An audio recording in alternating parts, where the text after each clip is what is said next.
Привет, друзья, с вами Лада, и в этом видео я покажу очень подробно, как сделать прочную ручку для плетеной корзины из газетных трубочек. Этот вопрос наиболее актуальный среди начинающих в плетении из газет, и не только среди начинающих, и очень часто такой вопрос мне задают в личку, поэтому я решила очень подробно показать это в отдельном видео, максимально без вырезания моментов каких-либо. Если вам эта тема интересна, то я приглашаю вас к просмотру. И обязательно дайте мне обратную связь, интересны ли вам такие видео. Ставьте лайки и подписывайтесь на канал, здесь вы найдете вдохновение. Ну а мы начинаем. В этой корзиночке я уже наметила места, где у меня будет закрепляться ручка. И эти места я пометила остатками трубочек. В основании я взяла вот такую вот проволоку. Она такая не очень толстая, но и не очень тонкая, где-то диаметром 4 миллиметра. Она не очень гибкая, то есть она мнется достаточно сложновато в этом плане, и она очень хорошо подходит. Я знаю, что некоторые мастера для основы берут какой-нибудь ивовый прут, он тоже подходит для этой цели. И эти места, где были у меня остатки трубочек, я расширяю шилом для того, чтобы туда влезла проволока без проблем, и капаю внутрь клей. Здесь я взяла клей ПВА, но, если честно, это было не очень хорошей идеей. Лучше взять любой полимерный клей, титан или момент кристалл, тогда он склеит все прочно и намертво. И теперь в эти места внутрь я вставляю проволоку буквально на 3-4 ряда. Мне показалось, что такой глубины достаточно. Если вы сомневаетесь, то вы можете проволоку вставить и на более глубокое расстояние, где-то на 10 рядов. Тогда будьте точно уверены, что ручка получится очень-очень крепкой. Здесь у меня корзина небольшого размера, и в нее не так уж много всего поместится, поэтому такой глубины для закрепления проволоки, для закрепления основы мне достаточно. Если у вас корзина большего размера и предполагает достаточный вес для перемещения в ней чего-либо, то закрепляйте основу для ручки на более глубоком расстоянии. Сейчас я приступаю к следующему этапу, он называется для меня промежуточный, то есть я должна убрать гладкость в этой проволоке и немножечко сделать ее потолще. Я беру трубочку и обматываю ей эту проволоку. Если у вас ивовый прут и если у вас достаточной он ширины, то в принципе этот этап можно пропустить. И еще почему я обматываю трубочкой эту проволоку, для того, чтобы вся вот эта основа не была гладкой, потому что потом я буду обвивать трубочками эту основу, и чтобы трубочки хорошо ложились, лучше всего это все дело обмотать дополнительной трубочкой. Начало обматывания трубочкой я не показала, но делается это очень просто. Я взяла трубочку, вставила ее в основание, откуда исходит проволока, и начала ей обматывать эту проволоку, ну и постепенно, конечно, наращивая в тех местах, где эта трубочка заканчивается. А сейчас вы уже видите, как я заканчиваю эту обмотку, то есть я отрезаю конец трубочки и вставляю в то же место, откуда исходит проволока. Капаю туда клей ПВА или любой полимерный клей. Конечно, полимерный клей я советую больше здесь использовать. Вот в этом кадре как раз я показываю, как его использовать, то есть внутрь сюда вы его капаете и продеваете проволоку. И вот с этим клеем она закрепляется очень-очень хорошо. А теперь мы подходим к этапу обмотки. Я беру 4 трубочки разного цвета и вот таким вот образом их сплющиваю, для того, чтобы не было у них заломов. Можно эти трубочки прокатать скалкой, либо другим каким-нибудь материалом, который их не будет портить, а будет очень мягко расплющивать. И сейчас смотрите внимательно, я беру ножнички и начинаю расширять пространство, для того, чтобы туда продеть трубочки впоследствии. Слева от нашей стойки, от которой у нас исходит основа, и сверху пропуская загибку и один ряд. Можно пропустить, например, 2 ряда, тоже будет очень интересно смотреться. И сейчас очень аккуратно и очень осторожно я продеваю трубочки в это отверстие и укладываю их следующим образом, рядышком друг к дружке. Обратите на это внимание, потому как именно от этого будет зависеть аккуратность выполненного замочка и аккуратность витой ручки, естественно. А сейчас я начинаю работать с задней части трубочек, которая у нас с внутренней стороны корзиночки. И сейчас я немножечко отодвигаю ее вправо наискосок, и этими трубочками я начинаю обвивать основу ручки. Здесь очень аккуратно их укладывают, трубочка к трубочке, нужно постараться, конечно. И закрепляю все это дело прищепками, потом я их уже наращу и буду продолжать обвитие. А сейчас я вернусь к той части трубочек, которая у нас осталась вовне корзиночки. Беру эту группу трубочек, и сейчас я и буду делать обвитие у основания ручки. Вот таким вот образом. Сначала я их укладываю наверх, а потом уже делаю обвитие вокруг основания. Обратите внимание, что трубочки у меня лежат именно рядышком друг к дружке, и я затем очень внимательно слежу. И сейчас я формирую замочек у этой ручки следующим образом. То есть я беру концы каждой трубочки и укладываю, прячу прямо под те же самые трубочки, только на передней части, как на видео. Если что-то трудно дается, то, конечно, я беру ножницы и помогаю себе в этом, расширяя пространство. Не сильно затягивайте группы трубочек, иначе вы просто не сможете сюда вдеть вот эти концы. И обратите внимание, как я укладываю эти концы. Укладываю упорядоченно, то есть вот розовая трубочка у меня была снизу, и поэтому она укладывается также снизу.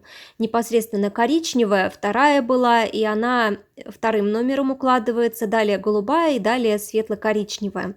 И именно в таком порядке, тогда все это будет очень гармонично и аккуратно смотреться. И сейчас я это все дело аккуратненько, не торопясь, подтягиваю. Вот у нас уже сформировался замочек. Очень аккуратно мы его подправляем, подтягиваем эти трубочки, постепенно подтягиваем. Не нужно слишком резко, сильно вытягивать, иначе трубочки могут порваться, а если не порвутся, то утяжка будет не очень хорошая, если она неравномерная. Обязательно за этим следите. И я еще забыла такой момент, что перед тем, как вы это все будете затягивать очень хорошо и плотненько, обязательно прокапайте все внутри полимерным клеем. Это нужно для того, чтобы ручка была супер крепкой. Здесь у меня небольшая корзиночка, и этот этап я пропустила, ручка и так получилась прочная. Но если у вас корзина большая, и вы знаете, что вы в нее очень много всего будете таскать и хранить, то лучше всего все эти этапы промазывать полимерным клеем. Но не переусердствуйте. Лучше всего, чтобы клея было в умеренном количестве, чтобы потом он не выползал у нас. При высыхании его было не видно. Пока вот эти торчащие концы я оставила, сейчас я займусь обмоткой. В этом тоже есть свои нюансы и некоторые сложности. Я вот здесь нарастила трубочки для того, чтобы продолжать эту обмотку. И вот эти нарощенные трубочки я точно также разминаю для того, чтобы они ложились аккуратненько, чтобы тоже не было заломов. Вместо разминания пальчиками можно, например, заранее все эти трубочки размять скалкой. Но это как вам удобно. И начинаю обвитие. Здесь очень важно, чтобы эти трубочки ложились друг к дружке аккуратно. Да, с этим нужно, конечно, постараться и... Ну, как я уже говорила, главное практика, потому что с первого раза даже у меня не все гладко получилось, поэтому ни в коем случае не отчаивайтесь, не переживайте. Если у вас что-то не получается, знайте, если вы бьете каждый раз в одну и ту же точку, то результат будет несомненно. То есть, если вы практикуетесь и практикуетесь в этом плане, то обязательно добьетесь успехов и хороших результатов. Чтобы ручка по ходу дела не расползалась, можно ее вот таким образом крепить прищепками. Можно смазывать полимерным клеем, как вам удобно. Здесь, видите, основа для ручки все-таки не гладкая, и это очень хорошо, поэтому трубочки ложатся на нее очень дружно, скажем так. Здесь я подумала, что не буду вырезать вот эти моменты, как я обвиваю основу для ручки, потому что очень, опять же, много просьб было показать именно все целиком, поэтому я показываю все целиком, ничего не вырезая, чтобы было все понятно даже любому начинающему в плетении из газет. Кстати, у меня есть видео на канале, как сделать другого типа ручки к плетеным корзинам из газетных трубочек. Обязательно посмотрите, ссылки я все оставляю в описании под видео. Чтобы помочь себе в наращивании трубочек, я прищепкой таким образом фиксирую обвитие самой ручки и наращиваю трубочки уже без проблем. Здесь в наращивании тоже нужно быть очень-очень осторожными, потому что эти места, они достаточно нежные, хрупкие. Если вы сделаете какое-то неправильное движение или резкое движение, то все, считайте, что наращивание вам нужно делать заново. Такие моменты у меня очень часто бывают, когда я потороплюсь, особенно на трансляциях, или что-то там не замечу, не увижу, забуду, и все, наращивание выпадает, приходится наращивать. В наращивании можно здесь взять и полимерный клей, либо хороший клей ПВА, который прочно наращивает это все дело. Да, еще хочу добавить одну вещь, что здесь в основании для обмотки я взяла небольшое количество трубочек, 4 трубочки. Мне, на мой взгляд, этого показалось достаточно для такого размера корзинки, потому что сами понимаете, что если мы берем больше трубочек, то у нас будет более объемный замочек. Если у вас корзина большая, то смело берите больше трубочек, можно даже 6, 7 или я видела 8 берут. Такие ручки будут очень крепкие, и замочки, естественно, тоже. Если у вас корзиночка небольшая, то можно даже и 2 трубочки взять, если ну совсем малютка, там 3 трубочки, или как здесь у меня 4 для средней величины корзинки.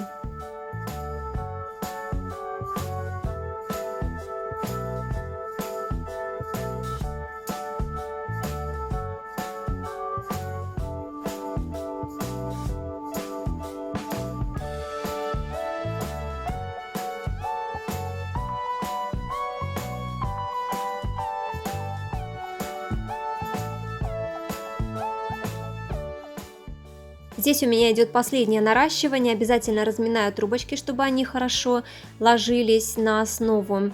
Ну, прищепки мне в этом плане тут помогли, спасибо им большое. И продолжаю обмотку, здесь буквально несколько кругов получается мне сделать, и все. И я буду делать замочек к этой ручке уже на другой стороне. Ну вот и все, я дошла практически до основания, до начала, и здесь я понимаю, что сделать еще один виток мне невозможно, потому что, ну, получается, что не все трубочки в ряд у меня уложатся. И сейчас я вот на этом этапе, опять же, ножничками я сделала расширение в этом месте, то есть слева от стойки, откуда исходит основа для ручки, и пропускаю загибку и первый верхний ряд. И в это место очень аккуратно я просовываю эти трубочки друг за дружкой. Слежу, чтобы они ложились ровно, аккуратно.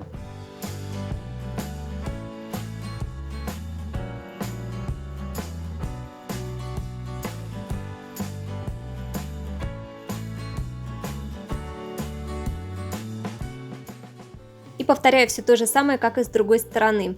То есть я этими группами трубочек обвиваю основание этой ручки и делаю замочек. Продеваю концы трубочек под этот замочек спереди очень аккуратно, друг за дружку, чтобы они все ложились ровненько у нас. Сначала я это все дело не затягиваю, то есть я оставляю более-менее свободным для того, чтобы продеть эти концы трубочек без усилий. А уже потом я буду это все дело затягивать тоже постепенно, аккуратненько. Вообще в изготовлении ручки не торопитесь ни в коем случае, здесь нервы лишние ни к чему.